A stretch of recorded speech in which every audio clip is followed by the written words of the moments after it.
विषय का भाव पहला सूत्र। विषय का भाव पहला सूत्र। दूसरा सूत्र आनंद की पुष्टि। दुख की दृष्टि से कोई जीवन के मंदिर में प्रवेश नहीं पा सकते हैं तो की दृष्टि अपने हाथों से अपनी आंखों छोड़ देना है तो उसकी दृष्टि अपने हाथों से अपने आंख काटो लेना है। दूध की दृष्टि अपने हाथों से अपने पैर तोड़ लेना है। फिर कोई यात्रा नहीं हो सकती है, ना आंखें पास रह जाती हैं, नापाक नाक पर फिर आदमी वही पढ़ाया जाता है। दूध के डब्बे में दूर के गड्ढे में दूर किया अंधेरी रात में दूध के घर करागरे में ही बंद रह जाता है, उसके पास नहीं उठ पाता है। पृथ्वी पर दो के अंतरिक्ष और कोई मजबूत कर कर गिरी नहीं है और सब जंजीर छोटी है और थोड़ी जा सकती है और सब दिवाली कमजोर है और किराए जा सकती है और सब पात्रता आसान है उसने मुक्त हो जाना। लेकिन दुख की बड़ी और दुख की दीवार और दुख की स्वतंत्रता बहुत गरीब घड़ी है और आचार्य का आचार्य है कि आदमी खुद ही उसे दीवाल को उठना है। चुन चुन कर एक एक हिट जमता है, उसे दुख की कुड़ियों की खोज निर्मित करता है और उन्हें मजबूत करता है अपने खून से। उन्हें सीखना है और फिर उसे दुख के कारागिरी में बंद होकर समाप्त हो सकता है। जोरों के करारे में बंद है, उसकी आंख का कल आलोक के सूरज को ना देखे बसती हो तो कोई आचार्य नहीं है। इसलिए जिसे सूत्र में आपको यह कहना चाहूंगा कि यह दुख की पुष्टि किया है और हमने कैसे पैदा कर ली, क्या यह आनंद की पुष्टि में परिवर्तन नहीं हो सकती है। और हैरानी होगी यह बात जानकर कि जीवन के प्रति इस दुख की पुष्टि को पैदा करने में तथाकथित धार्मिक परंपराओं का सबसे ज्यादा बुनियादी हाथ है। आज कोई 3000 वर्षों से सारी दुनिया में जीवन की कोनी निदित किया जा रहा है, जीवन को बुरा कहा जा रहा है, जीवन को पाप कहा जा रहा है, जीवन को छोड़ने योग्य बता जा रहा है। जीवन असर है, जीवन दुख है, जीवन पीना है, जीवन चिंता है। और धार्मिक आदमी का एक ही काम है कि किसी भारतीय जीवन को आगमन से मुक्त हो जाए। यह दृष्टि इतनी विषय तक इतने पैसे जन्म से है, इससे सारे जीवन के रस को छीन लिया आदमी से। और अगर जीवन दुख है तो जीवन पीना है, जीवन चिंता है और पास से और केवल हुए ही पैदा होते हैं जो पापी है। पाप किए द्वारा जीवन आने का अर्जुन होता है। यदि और पुरातात्मक जीवन से दूर हट जाते हैं, जीवन में उनका आगमन नहीं होता है तो जीवन में जो आते हैं वह किसी जीवन में आनंद की खोज। मेरे प्रिय आत्मा, कल सुबह और सजा की चर्चा में प्रभु के द्वारा की पहली सीढ़ी पर हमने बात की। उसे पहली सीढ़ी में सीधी को मैंने विश्व में का भाव कहा। ज्ञान की जरूरत नहीं, विषय की तरलता चाहिए। ज्ञान का बोझ नहीं, विषय की निर्भोज चित्र सहित चाहिए। ज्ञान का अहंकार नहीं, किसमें विषय की निर्देशित ललित चाहिए। इस संबंध में कल मैं आपसे बात की है, आज दूसरे सूत्र पर मुझे आपसे बात करनी है। एक छोटी सी कहानी में उसे शुरू करना चाहूंगा। एक बहुत बड़ी महाराज महागाड़ी में एक नया मंदिर निर्मित हो रहा है। सड़कों कारीगर वहां पत्थर खोदने, मूर्तियां बनाने, दिवाली उठाने में लगे हुए थे। एक अनजान अभी यात्री उसे मंदिर के करीब से गुजर। उसे यात्री ने एक पत्थर तोड़ते हुए कारीगर से मजबूर से पूछ, मेरे मित्र क्या कर रहे हो। उसे मजदूर ने क्रोध में भरी हुई आंखों ऊपर उठाया जैसे उसकी आंख से आज की चिंगारियां निकलती हो रही रहे। अत्यंत रोग से उसने कहा कि क्या अंधे हो, आंख नहीं है, दिखाई नहीं पड़ता है कि मैं क्या कर रहा हूँ। मैं पत्थर तोड़ा हूँ। और वह वापस अपने पत्थर तोड़ने में लग गया जैसे वह पत्थर कम तोड़ रहा है और क्रोध ही ज्यादा निकल रहा है। वह यात्री आगे बढ़ गया। उसने दूसरे एक पत्थर तोड़ते हुए कारीगर से पूछा, मेरे मित्र क्या कर रहे हो। उसने सत्य उदास आंखों से यात्री की तरफ देखा जैसे उन आंखों में कोई भाव भी ना हो। वह आंखें ऐसी निस्तेज, ऐसे उदास है, ऐसी उदासी की जैसे हुई आंख किसी जीवित व्यक्ति की आंख ना होकर किसी मृत्यु व्यक्ति की आंख है।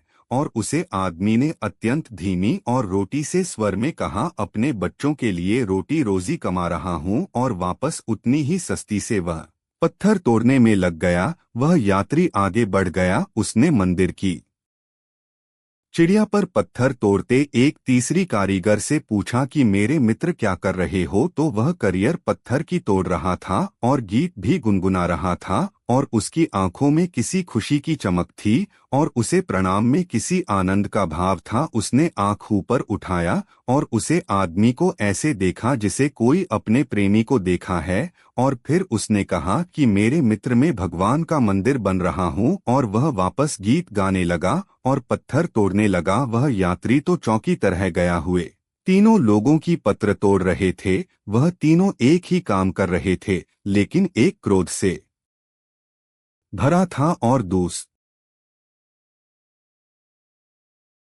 जीवन में तीव्रता। जीवन में साधना के दूसरे सूत्र आनंद भाव पर आज सुबह हमने बात की। उसे संबंध में बहुत से प्रश्न पूछे गए, उन पर अभी हम विचार करें। एक मित्र ने पूछा है कि मैं आनंद भाव के लिए समझाते समय यह कहा कि आज तक की परंपरा की पुष्टि दुख की रही है, क्या शहरी परंपरा ही गलत है? उन्होंने ऐसा पूछा, परंपरा गलत है या सही? बहुत जरूरी सवाल नहीं है। जरूरी सवाल यह है कि परंपरा को पकड़ने वाले लोग गलत होते हैं या सही? परंपरा को पकड़ने लेने की क्लीनिंग की जो आदत है वह गलत है। उस व्यक्ति नीचे की अनुभव और सत्य को कभी भी उपलब्धि नहीं हो पाता है। मुझसे पहले, आपसे पहले हजारों वर्ष में हजारों लोगों ने प्रेम किया है, लेकिन जब मैं यह आप प्रेम करने की यात्रा पर गतिमान होते हैं तो प्रेमियों की परंपरा से हम क्या सिखाते हैं? कुछ भी नहीं सीखते हैं। उन प्रेमियों को एक शब्दों को सिखाते हैं,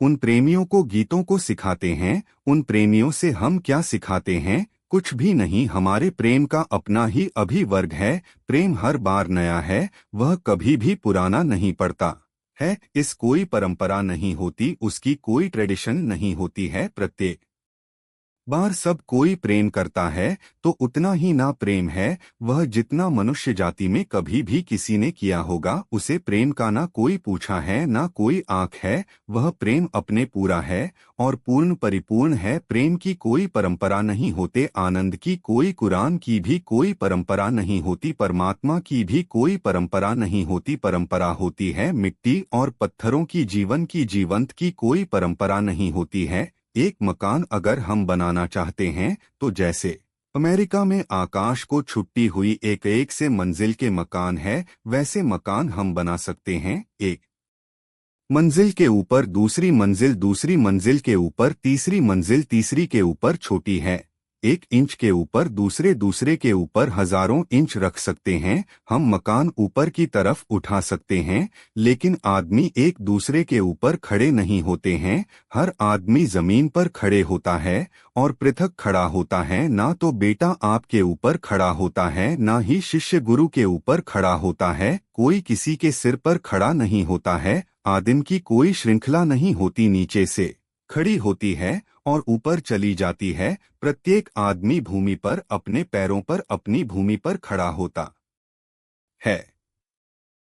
विषय का भाव पहला सूत्र, विषय का भाव पहला सूत्र। दूसरा सूत्र आनंद की पुष्टि दुख की दृष्टि से कोई जीवन के मंदिर में प्रवेश नहीं पा सकते हैं तो की दृष्टि अपने हाथों से अपनी आंखों छोड़ देना है तो उसकी दृष्टि अपने हाथों से अपने आंख काटो लेना है। दूध की दृष्टि अपने हाथों से अपने पैर तोड़ लेना है, फिर कोई यात्रा नहीं हो सकती है। ना आंखें पास रह जाती हैं, नापाक नाक पर फिर आदमी वही पढ़ाया जाता है। दूध के डब्बे में, दूर के गड्ढे में, दूर किया अंधेरी रात में, दूध के घर करागरे में ही बंद रह जाता है, उसके पास नहीं उठ पाता है। पृथ्वी पर दो के अंतरिक्ष और कोई मजबूत कर कर गिरी नहीं है, और सब जंजीर छोटी है और थोड़ी जा सकती है, और सब दिवाली कमजोर है और किराए जा सकती है, और सब पात्रता आसान है उसने मुक्त हो जाना। लेकिन दुख की बड़ी और दुख की दीवार और दुख की स्वतंत्रता बहुत गरीब घड़ी है, और आचार्य का आचार्य है कि आदमी खुद ही उसे दीवार को उठना है। चुन चुन कर एक एक हिट जमता है, उसे दुख की कुड़ियों की खोज निर्मित करता है और उन्हें मजबूत करता है अपने खून से। उन्हें सीखना है और फिर उसे दुख के कारागिरी में बंद होकर समाप्त हो सकता है। जोरों के करारे में बंद है, उसकी आंख का कल आलोक के सूरज को ना देखे बसती हो तो कोई आचार्य नहीं है। इसलिए जिसे सूत्र में आपको यह कहना चाहूंगा कि यह दुख की पुष्टि किया है और हमने कैसे पैदा कर ली, क्या यह आनंद की पुष्टि में परिवर्तन नहीं हो सकती है? और हैरानी होगी यह बात जानकर कि जीवन के प्रति इस दुख की पुष्टि को पैदा करने में तथाकथित धार्मिक परंपराओं का सबसे ज्यादा बुनियादी हाथ है। आज कोई 3000 वर्षों से सारी दुनिया में जीवन की कोनी निदित किया जा रहा है, जीवन को बुरा कहा जा रहा है, जीवन को पाप कहा जा रहा है, जीवन को छोड़ने योग्य बता जा रहा है। जीवन असर है, जीवन दुख है, जीवन पीना है, जीवन चिंता है। और धार्मिक आदमी का एक ही काम है कि किसी भारतीय जीवन को आगमन से मुक्त हो जाए। यह दृष्टि इतनी विषय तक, इतने पैसे जन्म से है, इससे सारे जीवन के रस को छीन लिया आदमी से। और अगर जीवन दुख है तो जीवन पीना है, जीवन चिंता है और पास से और केवल हुए ही पैदा होते हैं जो पापी है। पाप किए द्वारा जीवन आने का अर्जुन होता है। यदि और पुरातात्मक जीवन से दूर हट जाते हैं, जीवन में उनका आगमन नहीं होता है, तो जीवन में जो आते हैं वह किसी